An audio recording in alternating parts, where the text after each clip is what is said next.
When you speak English, do you sound like a textbook or do you sound like a native English speaker? You may have learned sentences from a book or from an English class which are perfectly correct, but they're just not the way most people would say it in real life. So today, let's look at 10 textbook phrases and replace them with real-life phrases that are more common. Make sure to download today's free lesson guide by clicking on the link in the video description. Enter your email address and you'll receive that PDF to save and review anytime. All right, now let's look at our first example. Textbook English. Do you want to get something to eat? Real English. Want to grab a bite to eat? Instead of do you want to, we simply say wanna.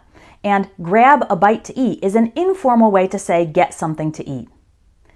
Textbook English. What are you doing? Real English. What you up to? Again, the words what are you get shortened to whatcha. We see this in other questions like what you thinking? Or we can combine it like this. What you want to do, meaning what do you want to do?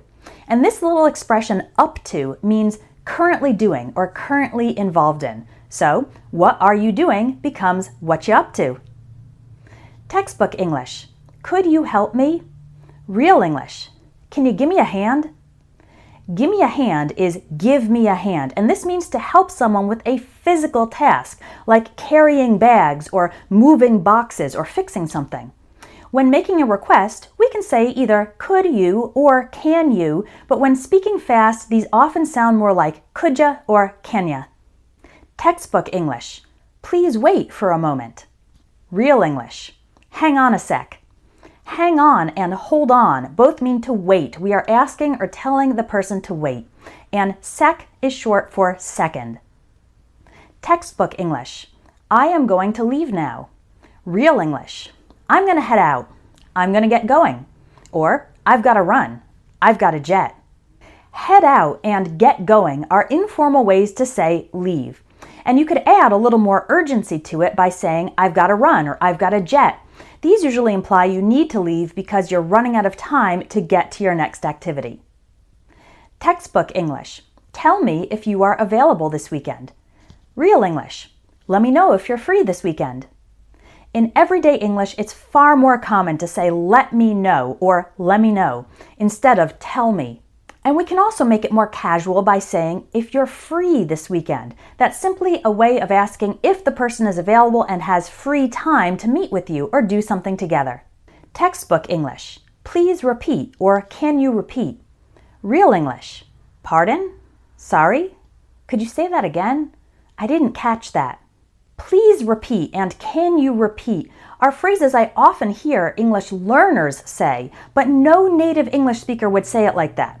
If we didn't hear something, we'd simply say, pardon or sorry? And if you want to be more specific, simply ask, could you say that again? And maybe follow up with, I didn't catch that. Catch in this case means hear or understand. Textbook English. I will call you when I arrive. Real English. I'll give you a call when I get there. Give you a call is just a more casual way to say call you on the phone. And get there is very common instead of arrive. You can also say get home instead of arrive at home and get to work instead of arrive at work. Textbook English. I have not seen you for a long time. Real English. Long time no see. It's been ages. This first phrase, long time no see, is funny to me because it's not a proper grammatical sentence at all, but it's a really common expression we say when encountering someone after a long time. Hey, long time no see. And another phrase that means the same thing is it's been ages. Ages here simply refers to a very long time. Our last example of textbook English is goodbye. In real English, we say see ya, see you later. Take care, or have a good one.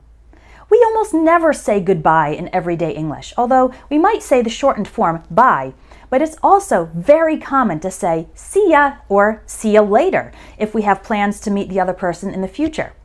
Take care is kind of like you're telling the other person to be safe, but we don't really use it literally. It's just another way to end a conversation or end an interaction.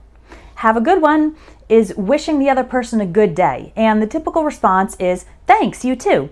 And this functions as goodbye as the two people are parting ways. There, we've transformed 10 textbook phrases into real English phrases that sound a lot more natural. If you want to speak naturally, you need to learn real English like this. And that's what you can do inside my Everyday English speaking courses.